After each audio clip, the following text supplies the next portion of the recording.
ഏവർക്കും നമസ്കാരം. ഞാൻ മിലൻ. സോ എൻ്റെ ഈ പുതിയ യൂട്യൂബ് ചാനലിലേക്ക് എല്ലാവർക്കും സ്വാഗതം. സോ നമ്മൾ പ്രധാനമായും ചെയ്യുന്നത് രാഷ്ട്രീയ വാർത്തകളും ഓരോ വിഷയങ്ങളെ സംബന്ധിച്ചിട്ടുള്ള നമ്മുടെ അഭിപ്രായങ്ങളുമൊക്കെയാണ് രേഖപ്പെടുത്താനാണ് ഈ ചാനൽ നമ്മൾ ഉപയോഗിക്കുന്നത്.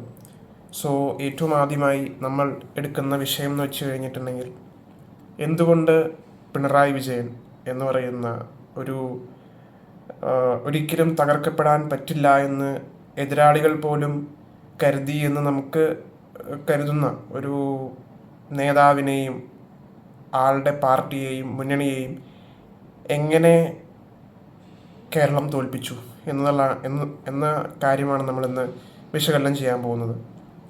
സോ ഏറ്റവും പ്രധാനമായി ഒരു ജനാധിപത്യ രാജ്യത്ത് കേരളം പോലെ സംസ്ഥാനത്ത് ഒരു CPM പോലത്തെ ഒരു കേഡർ പാർട്ടിയെ സംബന്ധിച്ചിടത്തോളം ഇങ്ങനത്തെ ഒരു തോൽവി ഒരിക്കലും അംഗീകരിക്കാൻ പറ്റാവുന്ന ഒന്നല്ല.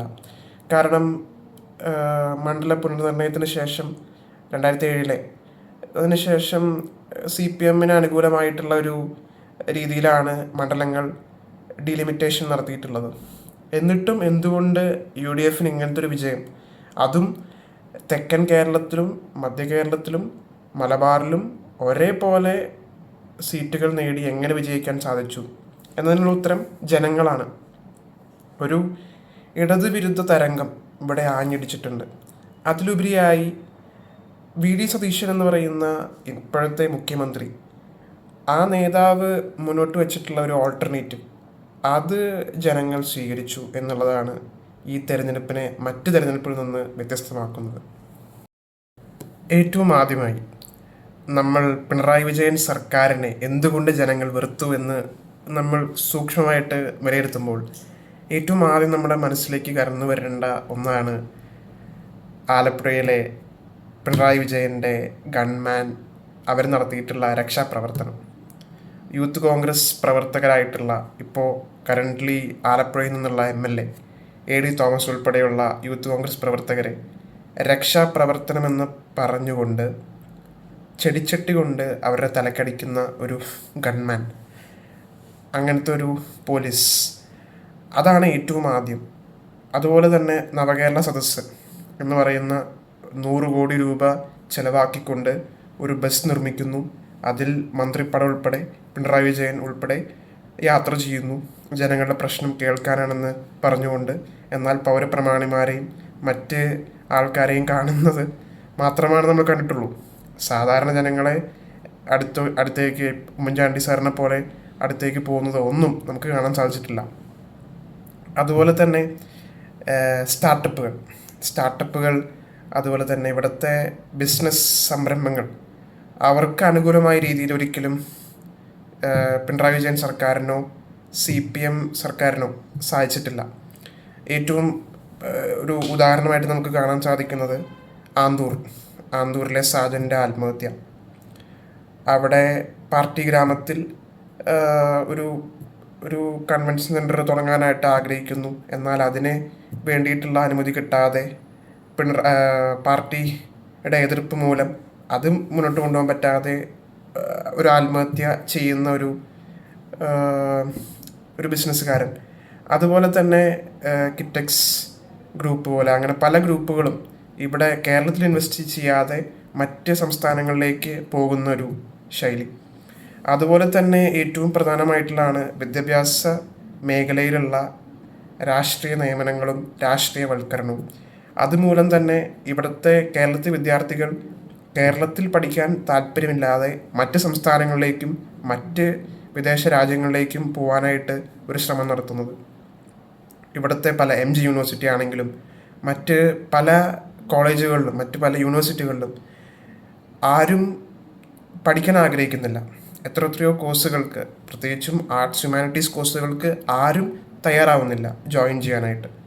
എല്ലാവരും ബാംഗ്ലൂരിലോട്ടോ അല്ലെങ്കിൽ പുറത്ത് യൂറോപ്പിലോട്ടോ കാനഡ എവിടെയെങ്കിലും പോകാനായിട്ടായിരുന്നു അവർ ആഗ്രഹിക്കുന്നത്. എന്തുകൊണ്ടാണ്? ഇവിടെ തൊഴിലില്ലായ്മ, ഒരു എംപ്ലോയ്മെൻറ്റ് ഉറപ്പാക്കാനായിട്ട് നമ്മുടെ സർക്കാരിനൊന്നും സാധിച്ചിട്ടില്ല. അപ്പോൾ ജോലി സാധ്യതയില്ല. അതിലുപരിയായിട്ട് പഠനത്തിൻ്റെ ഒരു മേന്മ, പഠനത്തിൻ്റെ ക്വാളിറ്റി, അതിലുള്ളൊരു കുറവ്, അതും വലിയ തോതിൽ പ്രത്യേകിച്ചും യൂത്തിനെ നല്ല രീതിക്ക് പിണറായി സർക്കാരിനെതിരായിട്ട് മാറ്റാൻ കാരണമായിട്ടുണ്ട്. അതുപോലെ തന്നെ രണ്ടാമതായിട്ട് നമുക്ക് നോക്കി കാണേണ്ട ഒരു കാര്യം എന്ന് വെച്ച് കഴിഞ്ഞിട്ടുണ്ടെങ്കിൽ, വകുപ്പുകൾ, ആരോഗ്യവകുപ്പാണെങ്കിലും ധനവകുപ്പാണെങ്കിലും അവിടുത്തെ ഒരു വളരെ നിഷ്ക്രിയരായിട്ടുള്ള ഒരു മന്ത്രിമാർ ആയിരുന്നു ഉണ്ടായിരുന്നത്. ഇപ്പോൾ ആരോഗ്യവകുപ്പിലാണെങ്കിൽ നമുക്ക് വീണ ജോർജിനെ കാണാൻ സാധിക്കും. അപ്പോൾ ആരോഗ്യവകുപ്പിൻ്റെ പലതരത്തിലുള്ള അനാസ്ഥകൾ, ഇപ്പോൾ ഒരു ഏറ്റവും ഉദാഹരണമായിട്ട് കാണാൻ സാധിക്കുന്നത് ഒരു രോഗിയുടെ വയറ്റിനകത്ത് സിസേഴ്സ് വെച്ച് മറന്നുകൊണ്ട് തുന്നിക്കെട്ടിയ ഒരു സംഭവം.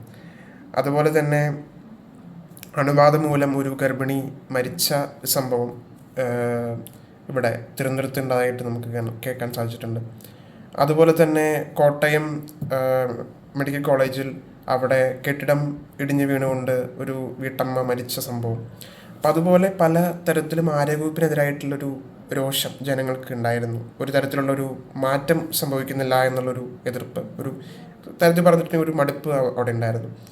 അതുപോലെ തന്നെ ധനവകുപ്പിൽ നോക്കുമ്പോൾ കേരളം കിഫ്ബി പോലത്തെ ഒരു സംവിധാനം വന്നു. അത് ഒരിക്കലും കേരളത്തിന് ബെനിഫിറ്റ് ചെയ്തിട്ടുണ്ടെന്ന് നമുക്കിപ്പോഴും കരുതാൻ സാധിക്കുന്നില്ല. ബിക്കോസ് അത് കൂടുതൽ കേരളത്തെ ഡെപ്റ്റ് ഇതിലേക്ക് മാറ്റിയെന്നാണ് റിപ്പോർട്ടുകളെല്ലാം സമർത്ഥിക്കുന്നത്. ഈയിടെയായി നമ്മുടെ മുഖ്യമന്ത്രി, ഇപ്പോഴത്തെ മുഖ്യമന്ത്രി ശ്രീ വി ഡി സതീശൻ പറഞ്ഞ ഒരു കാര്യമാണ്, സപ്ലൈകോന് 3000-ഓളം കോടി രൂപ മുൻ സർക്കാർ കൊടുക്കാനായിട്ടുണ്ടായിരുന്നു. അപ്പോൾ ഈ സപ്ലൈകോ ആണ് ഒരു മാർക്കറ്റ് ഇൻ്റർവെൻഷൻ ഏജൻസി ആയിട്ട് വർക്ക് ചെയ്യേണ്ട സ്ഥാപനം. അപ്പം അവർക്കാണ് ഇവിടുത്തെ ഇൻഫ്ലേഷനും ഇവിടുത്തെ എന്താ പറയുക ആ ഒരു വിലക്കയറ്റത്തിനെ ഒന്ന് നിയന്ത്രിക്കാനായിട്ട് സാധിക്കത്തുള്ളൂ. അപ്പം അതുകൊണ്ട് തന്നെ അങ്ങനത്തെ ഒരു ഇൻ്റർവെൻഷൻ നടത്തണമെങ്കിൽ അവർക്ക് വേണ്ടതായ രീതിയിലുള്ള ഈ 3000 കോടി അവർക്ക് വേണ്ട ആ കുടിശ്ശിക കൊടുത്ത് തീർക്കേണ്ടത് ചുമതല സർക്കാരിനാണ്. അപ്പം ആ ഒരു പ്രശ്നം. പിന്നെ അതുപോലെ തന്നെ എല്ലാം ഒരു PR വർക്ക് പോലെ ജനങ്ങൾക്ക് തോന്നി. PR വർക്കും പിന്നെ അതുപോലെ തന്നെ ബെവ്ക ഔട്ട്ലെറ്റുകൾ, അതുപോലെ തന്നെ ഒരു മദ്യശാല തുടങ്ങാനായിട്ട് ഒരു കമ്പനിക്ക് ഇവിടെ എലപ്പുള്ളിയിൽ പാലക്കാട് ജില്ലയിൽ അനുമതി കൊടുക്കാനായിട്ട് ശ്രമം നടത്തിയതൊക്കെ ഈ ഇടത് നയത്തിനെതിരായിട്ടുള്ള ഒരു ഇതായിട്ട് എല്ലാവരും കണക്കാക്കി. അപ്പോൾ പിന്നെ അതുപോലെ തന്നെ ഏറ്റവും പ്രധാനമായിട്ടുണ്ടായത് KK ശൈലജ പോലത്തെയുള്ള ഒരു നേതാവിനെ എന്തുകൊണ്ട് CPM മന്ത്രിസഭയിൽ നിന്ന് മാറ്റി നിർത്തി എന്നുള്ളൊരു ചോദ്യം അത് അവർ അഭിമുഖീകരിച്ചിട്ടുണ്ട്. അതുപോലെ തന്നെ എന്തുകൊണ്ട് KK ശൈലജയെ ഒരു ഉറച്ച സീറ്റായിട്ടുള്ള മട്ടന്നൂരിൽ മത്സരിപ്പിക്കാനായിട്ട് CPM തയ്യാറായില്ല, അതിന് പകരമായി അവർക്ക് എന്തുകൊണ്ട് ഒരു തരത്തിലും പാർട്ടിക്ക് അത്ര കണ്ട് വിജയസാധ്യത ഉണ്ടോ എന്ന സംശയമാണ്. പേരാവൂർ പോലെ KPCC പ്രസിഡന്റിനെതിരായിട്ട് എന്തുകൊണ്ട് മത്സരിപ്പിച്ചു. അപ്പം അങ്ങനെ എതിർപ്പുകൾ അവർക്കിടയിലുണ്ടായിരുന്നു. അതുപോലെ തന്നെ അപ്പോൾ ഈ എതിർപ്പുകൾക്കൊരു ഇതായിരുന്നു നമുക്ക് പയ്യന്നൂരിലും തളിപ്പറമ്പിലും അതുപോലെ തന്നെ അമ്പലപ്പുഴയിലൊക്കെ നമുക്ക് കാണാൻ സാധിച്ചിരുന്നത്. അവരുടെ പാർട്ടിയിലെ പ്രധാനപ്പെട്ട നേതാക്കൾ തന്നെ UDFൻ്റെ ലേബലിൽ സ്വതന്ത്രമായിട്ട് മത്സരിച്ചു, അവർക്ക് വിജയിച്ചു. സോ CPM എന്ന പാർട്ടിക്കും പിണറായി വിജയൻ എന്ന നേതാവിനും കുറേയധികം ഇതിൽ നിന്ന് ഒരു തിരുത്തലിന് ഒരു സമയമായി എന്നാണ് നമ്മൾ കരുതുന്നത്. കാരണം ജനങ്ങൾ കുറച്ചും കൂടെ കാര്യങ്ങൾ മനസ്സിലാക്കിയിട്ടുണ്ട്. അപ്പോൾ തെറ്റ് തിരുത്തിക്കൊണ്ട് തിരിച്ചു വരാൻ സാധിച്ചു കഴിഞ്ഞിട്ടുണ്ടെങ്കിൽ CPM എന്ന പാർട്ടിക്ക് ഇപ്പോഴും കേരളത്തിലൊരു സ്ഥാനമുണ്ട് എന്നുള്ളത് ഒരു യാഥാർത്ഥ്യമാണ്. അപ്പോൾ ആ തെറ്റ് തിരുത്തിക്കൊണ്ട് CPM തിരിച്ചു വരാൻ സാധിക്കട്ടെ എന്ന് ആശംസിക്കുന്നു.